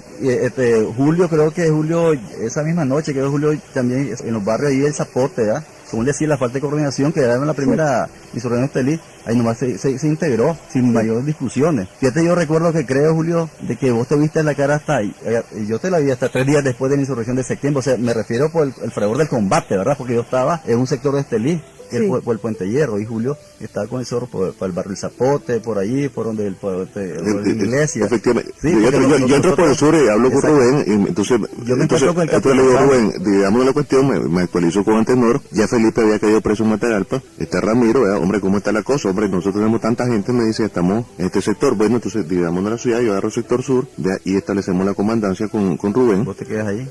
Yo me quedo en sur, pero estaba con el barrio con Rubén. Es una anécdota que creo que fue el martes en la tarde, ¿entendés? Que una de las tanquetas nos reculó casi hasta Río, ¿no? Sí. Y empezamos, Rubén con un falio, andaba con carabina, ¿verdad? Un G3, andaba yo, hombre, y como paramos este chochado, hombre, le ganó una granada, pues, ya nos fuimos por dentro y le colocamos la granada debajo de la tanqueta, pues. Pero ahí logramos temorizar a la guardia, vea que la tanqueta retrocede, está hablando 4:30, 5 de la tarde, ya oscureciendo, y cuando lo empezamos a corretear, no logramos capturar la tanqueta, pues, pero correteamos 2 patrullas, correteamos en el encuentro, encontramos 2 patrullas que básicamente aniquilamos una patrulla completa y recuperamos 6 fusiles, cara. Efectivamente, se dio la unidad en acción, pues, y la coordinación de los programas, la salida, el sistema médico. De hecho, establecimos la comandancia conjunta. En la última insurrección teníamos la comandancia conjunta con Rubén, ¿verdad? Sí. Yo entré en la última insurrección entre todos. Me gustaría mencionar eso. La insurrección final, ¿verdad? Usted entra el 9 de junio, yo estoy en un sector entre Estelí y Jinotega. ¿Ustedes entran el 9 de junio del 79? Sí, o sea, no, yo entro el 9 de junio a Estelí, a toma de Estelí, estamos fuera. Sí. Pues si ustedes están fuera y ustedes entran el 9 de junio. Yo entro el 9 de junio, o sea, el zorro que me dice, hombre, vas para Estelí, me dice el zorro, me dice a mí. Y le digo, que le digo, como en broma, en serio. No, pero estamos hablando de 79 ya, ¿no? Sí, a veces en la insurrección final. Sí, correcto. Está hablando de la final, sí. Bueno. Entonces, efectivamente, usted entra el 9 de junio a Estelí, yo había reconcentrado la fuerza con el proyecto de la columna Santo López, de donde iba a bajar Omar Cabeza con la Bonifacio Montoya, y iba a bajar Isauro con la César Augusto Salinas. Pero esta gente no baja. César Augusto Salinas Pinel se llamaba la columna de Isauro. Sí, César Augusto Salinas. Sí. Entonces, no bajan. Ellos se reúnen allá al norte, pues, de cierta entre Yalí y Quilalí, y se atrasan, pues, ¿verdad? Entonces, en esa discusión que vos decís de que si entrarle, no entrarle... entonces yo estoy con Bayardo Arce, ¿verdad?, esperando que esta gente baje. Ya se les habían mandado los correos, las orientaciones. Ya ahí estaba claro que íbamos todos a la insurrección. Sí, pero todavía, ¿entendés? No estaba la costumbre de cierta Bonifacio, todavía, ¿entendés?, de caminar en la carretera, pues. En el caso de Metro, ¿entendés?, nosotros agarramos una carretera y mandamos una explorada y agarramos vehículos y nos utilizamos el vehículo. Pues. Igual hacíamos en Limay con Víctor Hugo, ¿entendés? Con Víctor Hugo vamos a estar caminando hasta Chapa, ¿no? Víctor Hugo estaba en... Víctor Hugo, posteriormente lo menos envían subordinado, yo lo mando a la zona al oeste de Estelí, a la zona de Limay y a la zona de Chapa, pues. Pero todavía en el concepto de la guerrilla, de caminar de noche, ¿verdad? Entonces, yo cuando llego a controlar a esa escuadra que tenemos ahí, bueno, Víctor Hugo, Ulises, Víctor Hugo, yo necesito irme a Chapa hoy, pues, 6 horas, no, espérate, si ya me hace el camino, le digo, tengo 4 años de estar aquí, le digo, pero yo no tengo tiempo, le digo, y entonces, ¿cómo hacemos? Anda, trae tu microbús, me acompaña, me va a dejar, no es un microbús, ¿entendés? Entonces, era romper esos esquemas, y creo que eso es lo que sucedió con la Bonifacio Montoya, que el asunto era montarse en camiones, eso sobre la carretera, ¿entendés? A buscar el punto, pues, el punto nuestro era público, ¿entendés? Entonces, como se da el atraso de concentrar la fuerza, comienza la insurrección de Matagalpa primero, final, entonces el comandante Arce me dice, ¿cómo hacemos? Me dice. Están en Estelí. Estamos entre Estelí y Estelí y Matagalpa. Entre Estelí y Matagalpa estamos juntos en el campamento. Sí. Estamos juntos en un campamento esperando la famosa reconcentración que íbamos a hacer. Sí. Bien. Hombre, la reconcentración se iba a llamar Santos López. Y la columna Santos López. Entonces Bayardo al frente, yo estaba de segundo, entonces no llega, restó la fuerza, entonces Bayardo decide, yo le doy 120 hombres armados, hombres con armas de guerra, entonces toda la columna GPA, la general Pedro está mirando, en la práctica se va con el comandante Arce a combatir en Matagalpa, Ajá. ¿verdad? Entonces yo me quedo con 26 personas. Ahí va Álvaro Baltodano también. Álvaro ya estaba allá porque él era el que estaba responsable, sí. Entonces, ¿qué pasa? Yo me quedo solamente con 26 hombres, de 21 armas de guerra, me tomo la Concordia, me voy a San Rafael, ahí me emboca la guardia, ahí encuentro ya a Isauro y a Omar Cabeza. Entonces, bueno, caballero, apuremos esto, ¿verdad? Entonces, Yalí lo resolvimos en 2 días, pues, ya estaban combatiendo en Yalí, bueno, terminen esto y nos vamos, pues. Entonces, efectivamente, cuando nosotros salimos de Yalí para Estelí, nosotros salimos con 27 camiones, recogimos en todos los alrededores, 340 hombres, 260 armas de guerra y unas 50 porque personas. en todos los lugares iban a recuperando armas, uniformes, pertrechos. Y todos los comanditos estos que íbamos tomando, pues. Y se iba sumando gente. Y la Concordia, San Rafael, Yalí, ¿entendés? Y entonces con este grupo yo ya me traslado a Estelí, ¿verdad? Entonces yo ahora he entrado, eso fue 22, 23.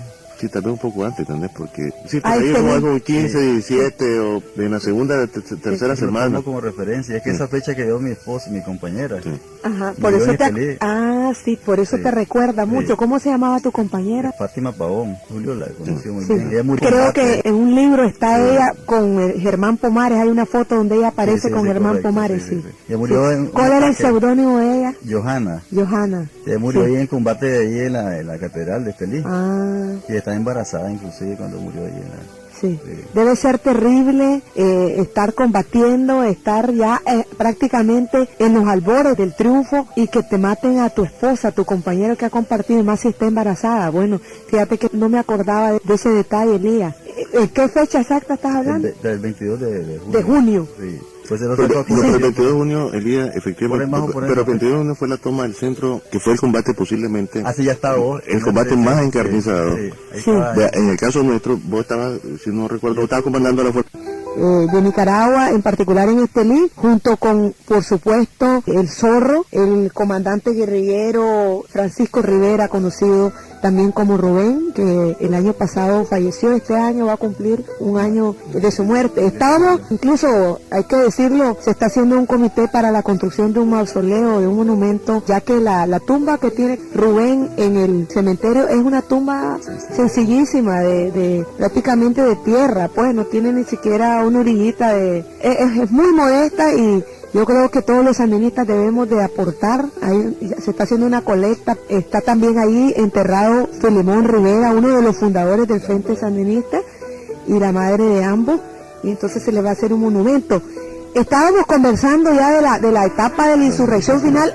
Queremos decirles, amigos oyentes, que nosotros acostumbramos en nuestro programa pasar algunas canciones, pero es que yo creo que es tan interesante la conversación con estos compañeros, porque veamos el caso de Julio. Pues Julio, yo creo que muy poca gente lo ha oído. Por una razón, Julio está desde la fundación del ejército, en el ejército popular sandinista, y que luego se transforma en el ejército de Nicaragua, y creo que en los primeros años los jefes del ejército no andaban también en mitines y andaban en actividades. Toda la primera parte era muy difícil diferenciar la guerrilla y la continuidad, y es cuando ya comienza la institucionalización del ejército, que es fundamental en el proceso de consolidación de la democracia, que ellos no pueden meterse a hablar, digamos, de política, y además con esto de el Frente Sandinista es partido, ya no es la fuerza guerrillera que éramos antes, y por tanto muy pocos han tenido la oportunidad de oír hablar a Julio, pero oyéndolo aquí vamos a grabar y transcribir todo lo que él ha contado. Yo creo que es importantísimo reconstruir.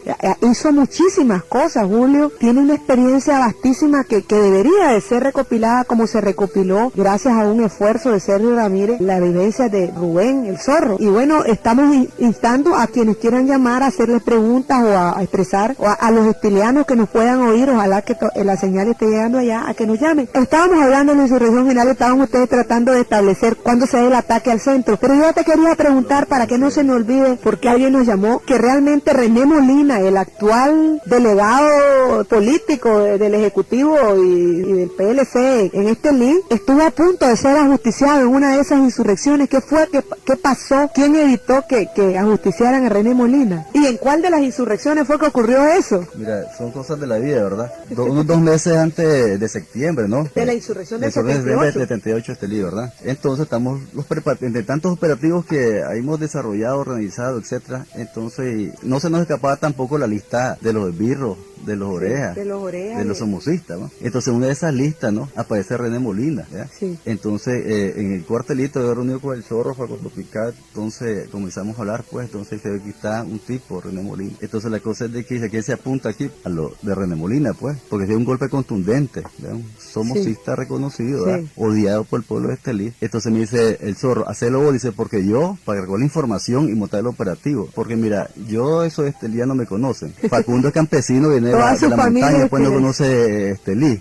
El segoviano también es esteliano, es de Santa Cruz, y entonces vos tenés que hacer ese trabajito, pues. Entonces yo con orgullo lo hago, además que es una orden, yo lo voy a cumplir. Entonces comencé a recargar toda la información del señor ¿verdad? Y comienzo a trabajar, los lugares donde él visitaba, su finca, sus hábitos que él tenía, sus viajes de Managua, etcétera, etcétera. En un comienzo yo pensé hacerlo en Managua, para evitar una represión en Estelí, pero después decidimos hacerlo en Estelí. Resulta que cuando yo estoy en una casa de seguridad de Alejandro Guillén, que le decíamos el macho, y Alejandro Guillén había sido colaborador de Víctor Creado López hace muchos años, ¿ya? En la década del 60, 70, y Tirado me había dado en la montaña el nombre a mí, ¿verdad? Para que lo visitara a él, ¿verdad? Para recontactarlo, pues. Y así fue como conocí a Alejandro Guillén en Estelí. Este señor, ¿verdad? Este compañero estaba identificado en Estelí como guardiero, porque solo había metido en el comando de la guardia. Ahí iba a jugar naipe, lo visitaba, estaba asustado con el comandante, etcétera, pues. Incluso alguna gente que me quería pagar la cuenta a Alejandro Guillén, le digo, no, si ese le digo, no lo toques. Es colaborador. Yo viví en la casa de él,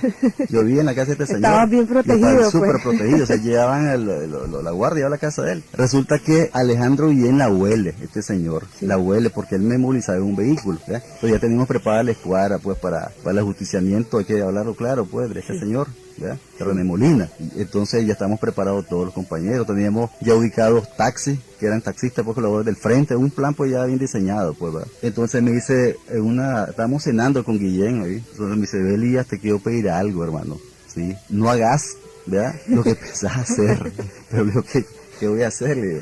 No, dice, hacerlo por mí, dice, porque la verdad que ese hombre es amigo mío, ¿verdad? Es un somocista y todo, dice, pero es somocista, y tanto que me veo con él las caras, dice, como estoy colorado como oreja, tanto que me veo todos los días, me veo que hasta que a él le tengo cariño, es tanto bueno. Sí. La cosa es que nosotros ya íbamos sobre este señor, pues. Sí. Entonces, es una cuestión, digamos, también de respeto, de consideración, de escucharle, pues, a este Alejandro, pues, ¿eh? Sí. Entonces, la cosa es que me convenció. ¿Qué hizo Alejandro? Está en Estelí, siempre es un amigo mío, un gran amigo. O sea que René Molina le debe mucho a Alejandro Guillén.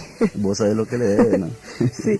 Bueno, dicen que el actual ministro de Turismo, Lorenzo Guerrero, dice que le pasó parecido y dice que se lo debe a Chichi Fernández, que Chichi abogó por él, y eso son parte de las anécdotas de la vida. Efectivamente nosotros nos sucedió también. Además que nosotros no éramos muy dados a eso, te voy a decir, como con todas las posibilidades que el Frente Sandinista y los grupos guerrilleros tuvieron de ajusticiar a gente que realmente le había hecho mucho daño al pueblo, que había matado de manera concreta a compañeros, ahí andan libres y vivos. Sí.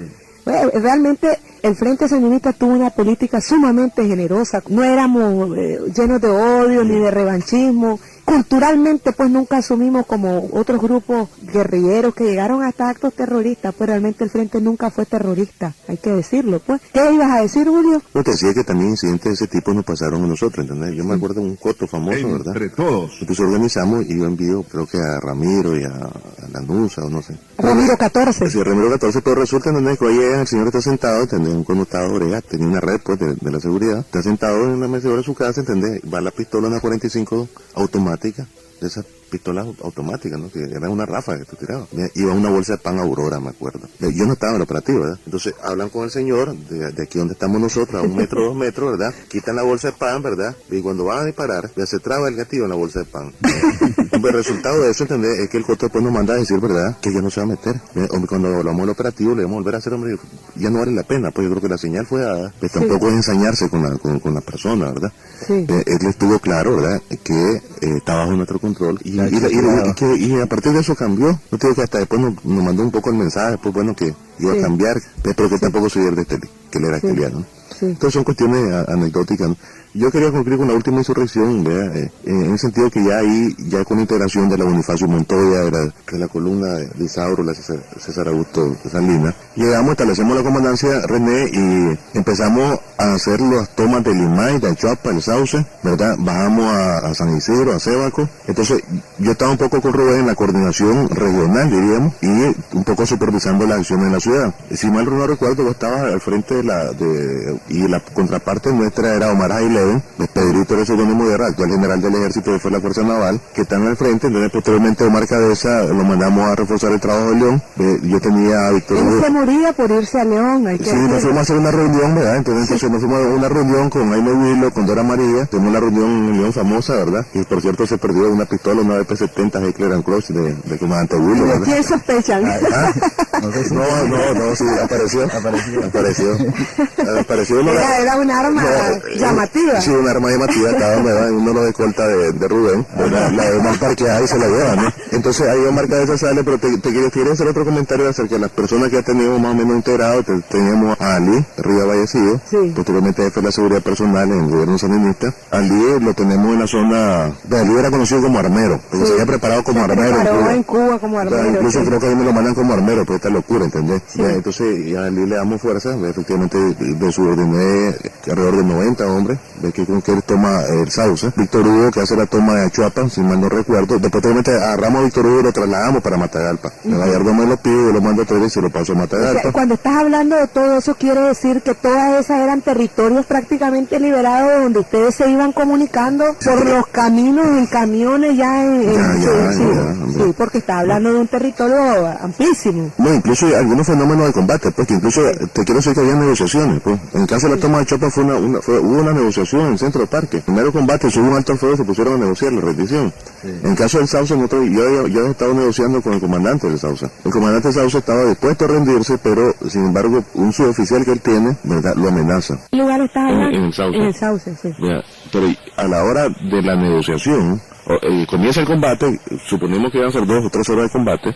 El combate se tiró 36 horas ininterrumpidas, ¿verdad? Había reforzado ahí casi una compañía, efectivamente, había 94 soldados de la guardia. A Ali, que originalmente le daba como 90 hombres, se le reforzó con una gente de Víctor Hugo, que yo se la mandé, y Ali entró con unos 140 hombres, ¿no? Entonces era taco a taco la cosa, ¿verdad? Pero se logró cercar y a punta de bala fue que se logró la rendición. Aún así le cumplí la palabra al señor, a pesar que no se haya rendido, pues lo despachamos, ¿entendés? Para Honduras, incluso tuvimos que escoltarlo, pues porque había fuerzas nuestras, ¿verdad?, que no estaban contentas con la decisión que había tomado. Así nos pasó en Granada también, que lo mandamos para Costa Rica, al jefe del comando. Entonces te decía que en la insurrección final, pues entonces había una comandancia regional, pues, y después las diversas fuerzas, pues. Obviamente que la fuerza más importante, pues, era la de la ciudad de Estelí, y los combates que creo que más encarnizados fueron la famosa toma del centro de la ciudad, el combate que duró básicamente un día o día y medio, ¿no? Violento, que fue la toma del parque, de la catedral, de aquel edificio de 3 pisos, fue sumamente violento, ¿verdad?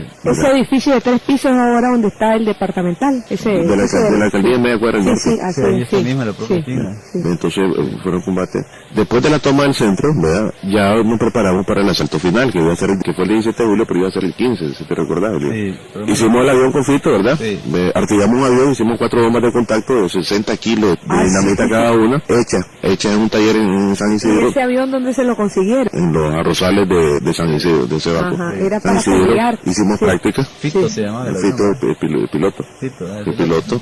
Entonces Fito le pusimos las 4 en cada ala 2 bombas, la hicimos de metal, y activamos con bombas de contacto, porque eso era sumamente peligroso para ese tipo de artefactos. Pues. Yo rescato entender para la historia de la gesta revolucionaria que la aviación sandinista, pues que dio lugar posteriormente a la Fuerza Aérea, no solamente tuvo el componente del sur, pues, de los aviones que venían a llegar, que además eran heroicos. Venir de noche, entender, a punta de Héctor Rojas era uno de los que eran heroicos, pero quiero decir pues que también hubo una aviación, en este caso en este LID, que fue este avión, de que participó activamente en un ataque aéreo. Dejó caer 4 bombas de comando, una ya cayó en la cocina. Fue un ataque militar, pues, con bombas, ¿entendés? Eran 60 libras de dinamita en cada una. Me está hablando de 240 libras de dinamita que dejamos caer. Supongo que la dinamita la consiguieron en las minas, porque esa cantidad de dinamita, ¿dónde la conseguirían? León, que tronó de León, hay una que... Nosotros habíamos embalachado con Dora María, dando dinamita y creo que nos dio nos dio como una tonelada, y creo que nosotros le dimos... No, fue una negociación cruzada, fue con Comandante Willow. El Comandante Willow quería que lo reforzáramos en la zona de Villanueva. Hombre, ahí me le digo, pero no hemos terminado la toma de este libro, hombre, aguantate, después te vamos a meter una mano. Mira, que esto es estratégico, ahí cuenta, pues cada quien defendiendo su posición, él estaba bien prensado, ¿no?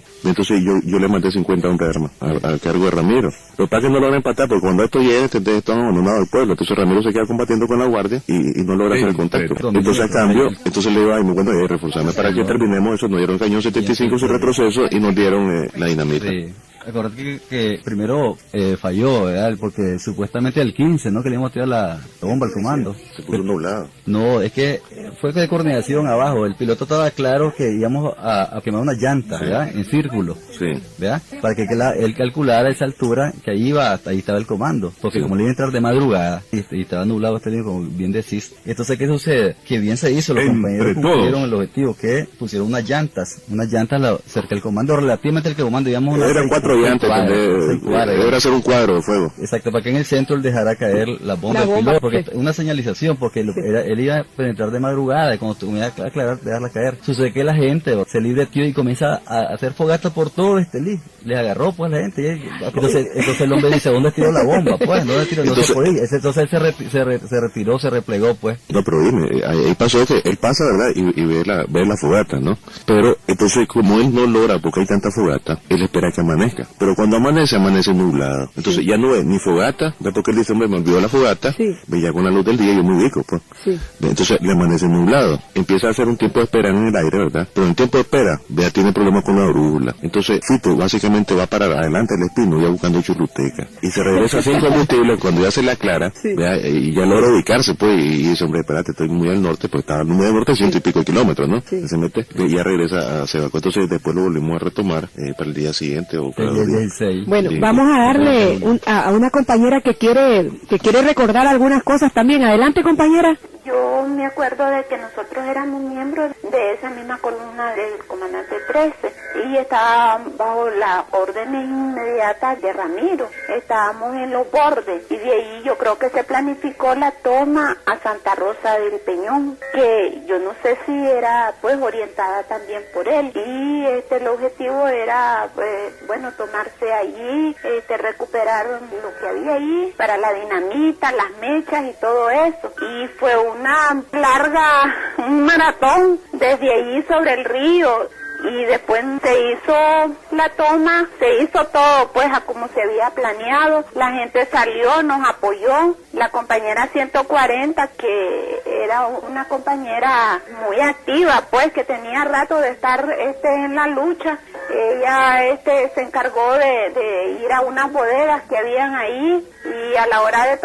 supuestamente íbamos a explotar ahí en la misma mina, se desatan los puestos de gasolina. La chochada que nunca agarró fuego, después que ya habíamos sacado todo, la dinamita y eso que se íbamos a llevar cada compañero, y total que nos fuimos y nunca explotó esas bombas esas que estaban ahí. Y fue una experiencia, el regreso de estar ya, de haber cumplido con la misión, estando sobre el río, venían los guardias en el helicóptero, creo que era porque ellos habían tenido un combate al lado del túnel, y ahí nosotros tuvimos un combate con la guardia, y ahí hubimos algunos compañeros que salimos porque íbamos en avanzada, 2 compañeros más y yo, 2 o 3 compañeros íbamos adelante. O sea, nosotros desviamos a la guardia, pues ya después aquellos compañeros, Ramiro y Eduardo y otros compañeros, ellos pensaron de que nosotros nos habían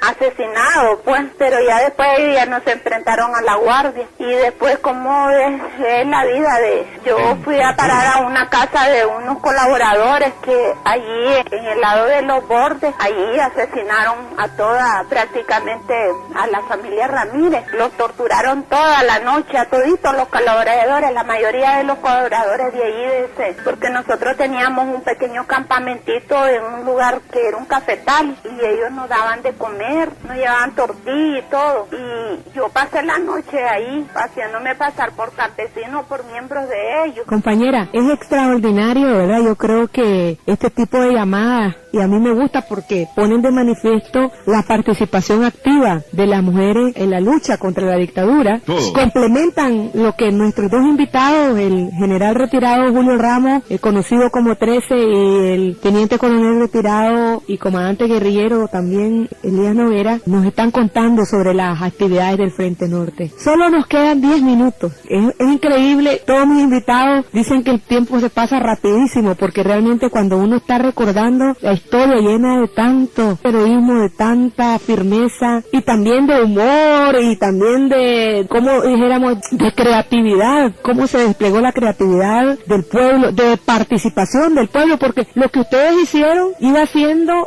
como articular lo que era el propio levantamiento del pueblo, pues, porque esto fue ya una insurrección, al final una insurrección masiva, una insurrección donde todo el mundo se sumó. Me acaba de llamar una compañera que no quiso salir al aire y nos llamó temprano un compañero, ¿verdad? No podemos dejar de responderle a ellos. Y tenemos apenas 10 minutos. Ustedes, muy jóvenes todavía, Julio tiene 43 años apenas, y vos 44, bueno, yo voy a cumplir 45, ¿verdad? Relativamente en aquellos entonces, cuando triunfó la revolución, Julio creo que tenía 22 años, vos 23, yo 24.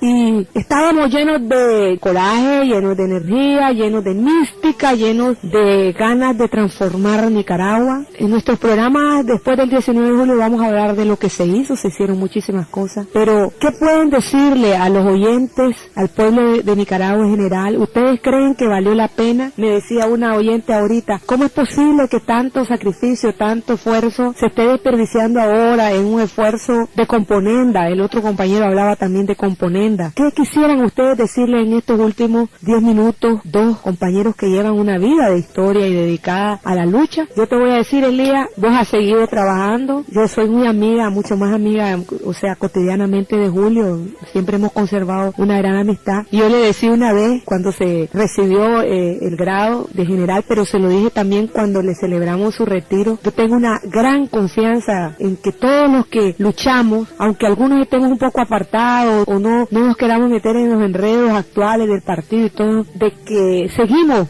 siendo revolucionarios, seguimos luchando, y que vamos a hacer cosas también para reenrumbar esta parte de la historia tan difícil que nos ha tocado vivir. ¿Qué quieren decirle ustedes a estos oyentes que han llamado con esa inquietud? Bueno, eso fue lindo, fue heroico, pero ¿ahora qué, Elías? Yo considero, ¿no?, de que valió la pena de luchar, ¿no? Porque la vida se trata de lucha diaria, lucha permanente, ¿no? Y de que esa vocación transformadora, pues, revolucionaria que se desarrolló en nosotros mismos, ¿no? A partir de la toma de conciencia de esa realidad que vivimos durante la dictadura somocista, ¿no? Creo que esa es una etapa nuestra y una etapa del mismo pueblo de Nicaragua. Yo lo veo de esa manera. Logramos derrocar la dictadura, cumplimos los objetivos en ese momento, ¿no? Y con mucho orgullo, con mucha firmeza, con mucha dedicación, y que el principal protagonista de toda esa actividad política, ¿no?, de toma de conciencia, fue nuestro pueblo, pues. Esa es la realidad. Y que nosotros, pues, digamos, junto a él, logramos ese objetivo principal. Con el triunfo, digamos, de la revolución, también continuó otra etapa de nuestra vida y de nuestra lucha. Y ahora, en esta otra etapa muy distinta a las anteriores dos etapas, tenemos, digamos, otros retos también muy importante, digamos, y muy decisivo, yo diría también, con esta situación mundial que estamos viviendo, ¿verdad? Y particular de Nicaragua, ¿no? Un país muy pobre, ¿no? ¿verdad? Uno de los más pobres de América Latina, muy atrasado, estamos en la cola del subdesarrollo de América Latina, con esa desigualdad social que existe en Nicaragua, con toda esa injusticia también que viviendo, donde en resumen cada día hay más pobres y cada día hay menos ricos. O sea, la injusticia se viene incrementando, donde la democracia es frágil también, donde existe más desigualdad social, donde también por esos objetivos nosotros luchamos, ¿verdad? Referido a la educación, referido a la salud, a la falta de oportunidades para la gente desposeída, por esa injusticia que se ve en el campo, ¿no? Por estos problemas que también hay de vivienda en nuestro país, por esos 2 millones pues de personas que viven en esos asentamientos, pues. O sea, ahí están los objetivos de lucha nuestra, pues, como revolucionarios, como sandinistas, que no debemos de olvidarlos jamás. Nunca, pues, porque por eso es que luchamos nosotros, y que el pueblo siempre debe ser el artífice de todas las transformaciones sociales que son tan necesarias en Nicaragua, incluso hoy en el mundo, pues. Y me parece que ese espíritu, pues, de firmeza, decisión, de lucha, el pueblo no lo debe perder. Aparte de que, digamos, este sistema neoliberal, impulsado en Nicaragua y en otras partes del mundo, pues, que reprima a nuestra población, no como antes con el somocismo, ¿no? Que los mataba a balazos, sino que ahora mata a la gente de hambre. Esa es una injusticia, pues. Esa no es democracia, cuando la gente no puede ir a clase, cuando la deserción estudiantil de estos jóvenes, de estos chavalos, pues, que no pueden ir porque no tienen zapatos, que no pueden ir porque no tienen vestuario. Y entonces yo creo que ahí están todavía los objetivos nuestros de lucha, y como revolucionarios creo que debemos de continuar con firmeza esa decisión de luchar permanentemente. Yo solamente quería agregar, porque efectivamente para mí fue una honra y un orgullo haber participado en esa gesta hace 20 años y haber dedicado mi vida tanto a la guerrilla propiamente para votar la dictadura de Somoza, y posteriormente a la formación del Ejército de Nicaragua, en el cual participé casi 20 años. Fui fundador del Estado Mayor, ocupé diversas responsabilidades, fundé el Centro Superior de Estudios Militares, pues conocido como la Academia, y creo que hemos hecho un esfuerzo en el caso personal, pues en la institucionalización del Ejército, que significa también fortalecer la democracia. Obviamente los retos siguen planteados, ¿verdad? Es obvio entender que a pesar que aquí se ha avanzado en el aspecto de la democracia política, ¿verdad? En el fortalecimiento de las instituciones como el Ejército, la Corte Suprema de Justicia, el Consejo Supremo Electoral, el mismo Parlamento, ¿verdad? En donde hemos logrado la sociedad nicaragüense, avance importante, obviamente que todavía cogíamos pues del aspecto de la situación de pobreza, del deterioro económico y social de la población nicaragüense, que al fin de cuentas es del pueblo de Nicaragua al que se deben los políticos, al que se deben las personas que hacen o elaboran la actividad pública.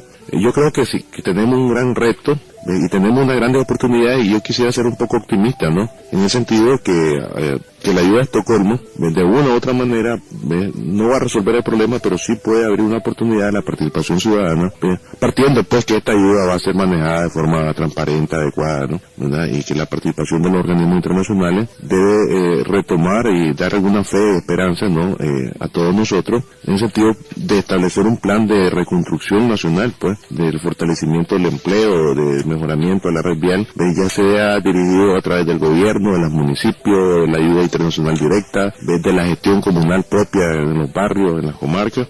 Yo creo que se nos presenta una opción de poder restablecer los índices económicos, sociales, pues, en una situación bastante crítica que actualmente vive el pueblo. Desde ese aspecto, pues, yo quería enfocar la perspectiva futura, ¿no? Y estar claro, pues, que continuaré participando, pues, de una u otra manera en este esfuerzo, pues, por el cual inicié hace más de 20 años, de aproximadamente 26 años, ¿verdad? A la edad de 15 años, pues, a participar en los movimientos sociales, pues. Yo me inicié en el año 1969, a la edad de 14 años, y creo que vamos a ir continuando, pues, participando en ese esfuerzo, pues, de reconstrucción y que logre el bienestar del pueblo nicaragüense. Bueno, muchas gracias, agradecemos muchísimo a nuestros dos invitados, el general retirado Julio Ramos, comandante guerrillero y artífice de la lucha del pueblo en el norte del país, y al compañero y también comandante guerrillero Elías Noguera, por su participación en este programa, en esta nueva edición del programa Entre Todos. Yo quiero decir que como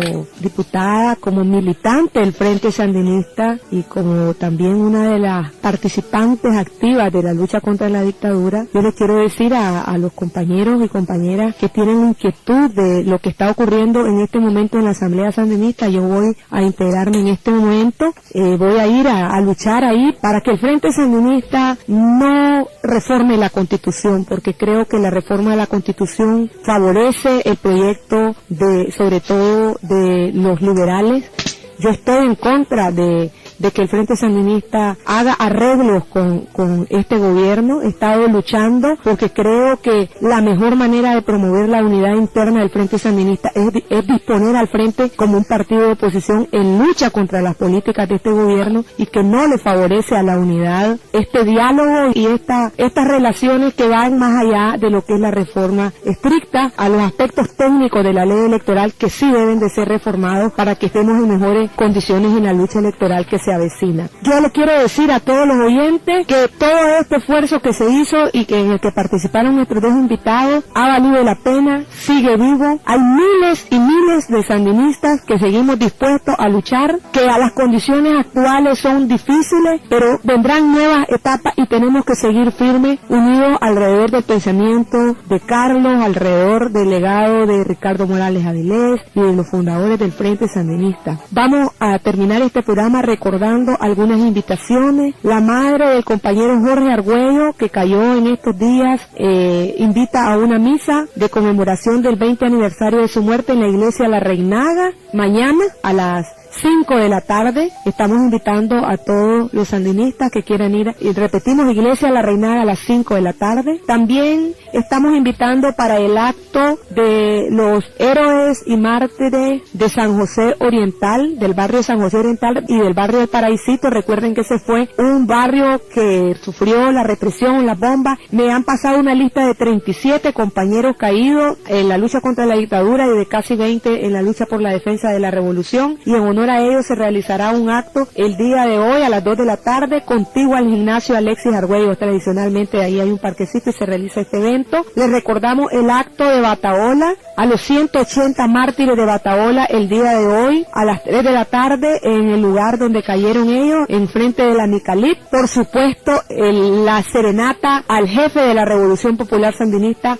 el comandante Carlos Fonseca, el próximo martes 22 a partir de las 6 de la tarde, y la encendida de la llama para que nunca más se apague, como un compromiso de que su muerte y la muerte de todos los compañeros que cayeron en la lucha contra la dictadura no va a ser en vano. Y también, por supuesto, el otro sábado, el repliegue, vamos a tener con nosotros en nuestro programa al comandante guerrillero y periodista William Ramírez y al compañero Rafael Solís, William de la tendencia GPP y Rafael Solís de las terceristas. Vamos a estar hablando de la insurrección de Managua. Yo también, pues ahí yo voy a estar como entrevistadora, pero también como partícipe del Estado Mayor de Managua y de esa histórica y enorme operación que significó el repliegue hacia Masaya. Los invitamos a todos a estas actividades y los esperamos el próximo sábado a las 9 de la mañana con otra edición más de nuestro programa Entre Todos. Muchas gracias, amigos oyentes de la primerísima, la emisora de la gente.